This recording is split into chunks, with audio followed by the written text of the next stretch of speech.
মানে এতটা নিরুত্তাপ নির্বাচন এর আগে কখনো দেখা যায় না। অথচ এবার কিন্তু ভোট দিতে পারার ক্ষেত্রে কোনো ধরনের সন্দেহ, কোনো ধরনের দ্বিধা নাই।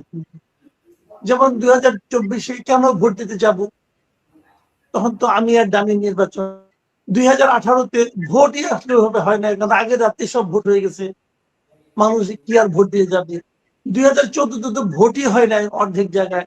তো এইগুলোতে মনে করেন এক ধরনের আবহাওয়া ছিল, মানুষ জানতো যে ভোট দেওয়া যা না দেওয়া, কিন্তু এবার তো আর তা না। এবার ভোট দিতে পারবে সবাই, নির্দ্বিধায় ভোট দিতে পারবে। এবার কোনো দলীয় সরকার নেই, তারপরেও দেখবেন মানুষের মধ্যে নির্বাচন নিয়ে কোনো আলোচনা নেই। এই যে আলোচনা না থাকাটা, এটাই প্রমাণ করে এই নির্বাচনের প্রতি মানুষের আগ্রহ কতটা কম। এবার আবার আরেকটা জিনিস দেখেন, আমাদের উপদেষ্টা একজন পররাষ্ট্র উপদেষ্টা, যে কথাটা ওনার কথা আপনি বললেন, ওনার কোট করলেন, উনি কিন্তু ওই অনুষ্ঠানে আরেকটা কথা বলছেন। উনি বলেছেন এবারে নির্বাচনে 55% চেয়েও বেশি ভোট পড়বে বলেছেন। তার মানে কি, আপনি ভাবেন তো, আমরা যদি পুরনো নির্বাচন কথাগুলি ধরি, আমি 2008 পর্যন্ত নির্বাচন ধরি, আর 70% 2096 যদি আমি ধরি, 1996, এই নির্বাচনগুলিতে কিন্তু ভোট পড়েছে 75, 74, 80% পর্যন্ত ভোট পড়েছে। তার মানে কি, আমাদের জাতীয় নির্বাচনে ভোট পরে যদি নির্বাচন, মানুষের যদি ওই নির্বাচনের প্রতি আস্থা থাকে, মানুষ যদি মনে করে এই নির্বাচনটা প্রতিদ্বন্দ্বিতাপূর্ণ নির্বাচন হতে পারে, তাহলে মানুষ এখন বিপুল ভাবে যে ভোট দেয়। এবার কিন্তু সে ধরনের ভোটের কোনো সম্ভাবনা আমি অন্তত দেখছি না। এ না দেখার মূলত কারণ হলো, অনেক জায়গায় দর্শকরা মানে ভোটাররা মনে করছে নির্বাচনটা পাক্ষিক। আবার অনেক জায়গায় ভোটাররা এমনও মনে করছে এই নির্বাচনে তো আওয়ামী লীগ নাই, আওয়ামী লীগ না থাকলে কার সঙ্গে কার প্রতিদ্বন্দ্বিতা হবে। আমরা অনেকগুলো বছর থেকে দেখছি এই দেশে মূলত নির্বাচনে প্রতিদ্বন্দ্বিতা হয় আওয়ামী লীগের সঙ্গে বিএনপি। আবার আমরা এটাও বলতাম যে দেশে আসলে ভোট হয় দুই ভাবে, একটা হলো প্রো আওয়ামী লীগ, একটা হলো এন্টি আওয়ামী লীগ।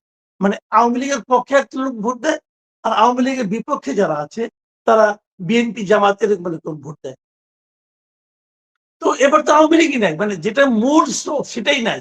তো এখন ভোটটা কি হবে, এখন ভোটটা হবে প্রো বিএনপি এবং এন্টি বিএনপি, এই তো হবে এবার ভোটটা। তো এনটি বিএনপি যারা আছেন তারাও খুব একটা যে সরব, আমার কাছে তা মনে হয় না। যারা বিএনপির উপর আনহ্যাপি, তারাই কিন্তু এবার যে বিএনপির বাইরে এনটি বিএনপি মানে জামাতকে হয়তো ভোট দিবে। এরকম সংখ্যা একদম কম না। আবার ইলেকশনের ওই গত 24-এর পর থেকে নানা ঘটনার প্রেক্ষিতে আমাদের এই দেশে কিন্তু এরই মধ্যে এনটি বিএনপি একটা স্রোতের জন্ম হয়েছে। তো তারা যদি জামাতকে ভোট দেয় তাহলে রেজাল্ট অন্যরকম হবে। কিন্তু এই যে একটা হতে পারে, হবে, এটা নিয়ে কিন্তু মানুষের মধ্যে খুব একটা আলোচনা দেখি না। মনে করেন পাড়ার দোকানে যান আপনি, নির্বাচন নিয়ে কোনো আলোচনা করে না, এবং যারা আলোচনা করতো আগে, তারা যেন আলোচনা করতে ভয় পায়। এই ভয়ের জায়গাটা এই সরকার দূর করতে পারে না, যে কারণে এই নির্বাচনে মানুষের আগ্রহ খুব বেশি একটা নাই। তবে নির্বাচন একটা হবে, হওয়ার পর কি হবে এটা নিয়ে আবার আরেক আলোচনা। হানা ভোটটা কিসের জন্য? সংস্কারের জন্য। তো তো যে সংস্কার প্রস্তাবগুলি তা এই মানে এখানে আনা হয়েছে জুলাই সনদের মধ্যে, এই সংস্কার প্রস্তাবগুলির মধ্যে অনেকগুলি জায়গায় ওনার দল নোট অফ ডিসেন্ট দিয়েছে, অনেকগুলি জায়গায়। এবং যদি হা বিজয়ী হয়, তাহলে কি ওনার সেই নোট অফ ডিসেন্ট গুলো বলবৎ থাকবে? যদি হা বিজয়ী হয়, যদি জুলাই সনদ পাস হয়ে যায়, তাহলে যে জায়গাগুলো যদি নোট অফ ডিসেন্ট দিয়েছেন সেগুলোর কি হবে? সেগুলো কি তাহলে পাস হয়ে গেল? তাহলে যদি উনি জনগণকে বলেন যে তোমরা হাতে ভোট দাও, তাহলে তো জুলাই সনদ পাস হয়ে গেল। তাহলে যেগুলো তুমি নোট অফ ডিসেন্ট দিয়েছিলেন সেগুলো তো কার্যকর থাকলো না। যদি কার্যকর না থাকে, তাহলে নোট অফ ডিসেন্ট দিতে গেলেন কেন? আমার এটা একটা প্রশ্ন। আমার দ্বিতীয় প্রশ্ন হলো যে উনি যদি এই সংস্কারকে সম্পূর্ণভাবে প্রয়োজনীয় মনে করেন, জাতির জন্য প্রয়োজনীয় মনে করেন, তাহলে ওনার এতদিন ধরে যখন আলোচনা করছিলেন রাষ্ট্র সংস্কারের 31 দফা, সেটার কি হবে? সেটা কি বাতিল হয়ে গেল? যদি বাতিল হয়, ওটার জন্য উনি যে শ্রম দিয়েছেন, সারা দেশের মানুষকে বুঝিয়েছেন, জানিয়েছেন, 31 দফার প্রতি মানুষকে মুগ্ধ করার চেষ্টা করেছেন, সেটার কি ওই প্রক্রিয়া কি বন্ধ? তাহলে উনি 31 দফাকে বাতিল বলে ঘোষণা করলেন? দেখেন, দু ধরনের সংস্কার, একটা হলো 31 দফার সংস্কার, আর একটা হলো জুলাই সনদ, আলী রিয়াজুল জুলাই সনদের সংস্কার। এই দুইটা সংস্কার কিন্তু, দুইটা সংস্কারের প্রস্তাবের মধ্যে বেশ কিছু জায়গায় কিন্তু বিরোধ আছে। যেমন 31 দফার সংস্কার প্রস্তাবের মধ্যে উচ্চকক্ষ নাই, এটা তো একটা বড় পরিবর্তন, উচ্চকক্ষ নাই। আবার জুলাই সনদের মধ্যে উচ্চকক্ষ আছে, আবার উচ্চকক্ষের মধ্যে উচ্চকক্ষের 100 সদস্য কিভাবে নির্বাচিত হবে তার প্রক্রিয়া আছে, যে সেটা হবে পিয়ার পদ্ধতিতে। এই পিয়ার পদ্ধতিতে নির্বাচনের ব্যাপারে বিএনপির নোট অফ ডিসেন্ট আছে। তাহলে যদি জুলাই সনদ পাশ হয়ে যায়, তাহলে কি পিয়ার পদ্ধতিতে উচ্চকক্ষ হবে? হবে। সেটা কি বিএনপি মানবে? তাহলে বিএনপি কি নিজে যেটা মানবে না সেটা মানানোর জন্য জনগণকে বলছে? তাহলে কি বিএনপি বাধ্য হয়ে গেল? বাধ্য? আমি বলি আপনাকে, শুনেন, তারেক রহমান, আমি ওনাকে খুবই একজন শার্প পলিটিশিয়ান বলে বিবেচনা করি। এখন উনি এত সব চিন্তা করেই নিশ্চয়ই বলেছেন। ওনার চিন্তাটা আমার মতো মূর্খ লোক ঠিক অনুসরণ করতে পারছি না, ফলো করতে পারছি না। আমি বুঝতে পারছি না উনি আসলে কি বলতে চাচ্ছেন। মানে জামাতের আমির কিন্তু অলরেডি একটা খোঁচা দিয়ে দিছে যে ঠেলায় পড়ে হা বলছে। এটা কিন্তু ইঙ্গিতপূর্ণ, জামাতের আমির নিজে বলছে। অবশ্যই ইঙ্গিতপূর্ণ। এখন এই খোঁচাটা তো তারেক রহমান সাহেব ইনভাইট করেছেন, এই খোঁচা তো তারেক রহমান ইনভাইট করেছেন। ওনার হা অথবা না বলতে হবে কেন? হা না উনি জনগণের উপরে ছেড়ে দিবেন। জুলাই সনদ নিয়ে বিএনপির যেটা বলার, সেটা তো বিএনপি ওই আলোচনা চলাকালে, ঐক্যমত্য কমিশনের আলোচনা চলাকালেই বলে এসেছে। তার পক্ষে ওনাকে ভোট চাইতে হবে কেন? ভোট চাওয়াটা তো ঠিক না। হা না জনগণের ব্যাপার, হা নাটা জনগণের ব্যাপার, জনগণ সিদ্ধান্ত নেবে। আপনি আপনার দলের জন্য ভোট চান, আপনি দলের জন্য ভোটটা আছে, আপনি হা নার পক্ষে ভোট চাচ্ছেন। ভাই, বিএনপি এত বড় পার্টি, তাদের নিশ্চয়ই কোনো ইকুয়েশন আছে, আমি বলতে পারবো না কি ইকুয়েশন, কিন্তু এই ইকুয়েশনটা আমার মতো মূর্খ লোক বুঝতে পারছে না। এই হলো সমস্যাটা।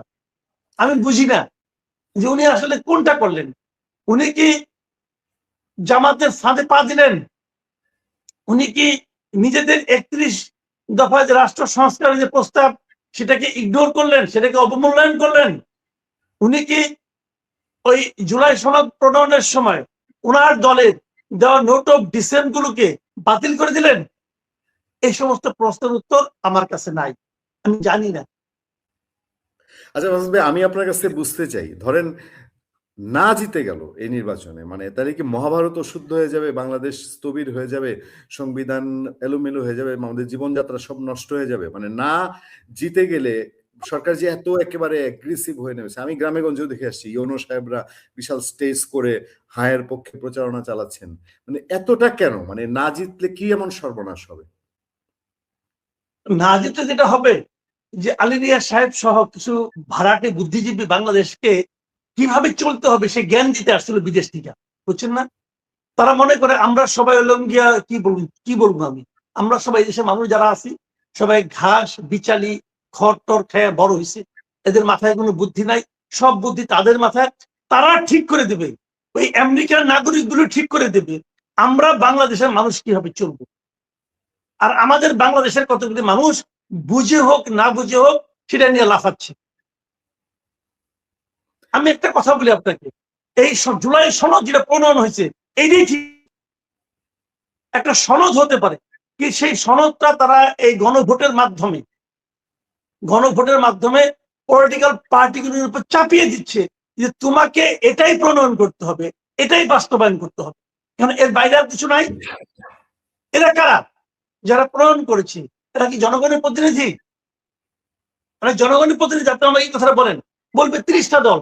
এই 30টা দল, যে 30টা দল ওখানে ছিল, সেই 30টা দলের মধ্যে আমি আপনাকে চ্যালেঞ্জ দিয়ে বলতে পারি, আপনি লিখে রাখেন, 5টা থেকে 6টা দল ছাড়া আর কোন দল একটা আসনেও জিতবে না, 1% ভোটও পাবে না।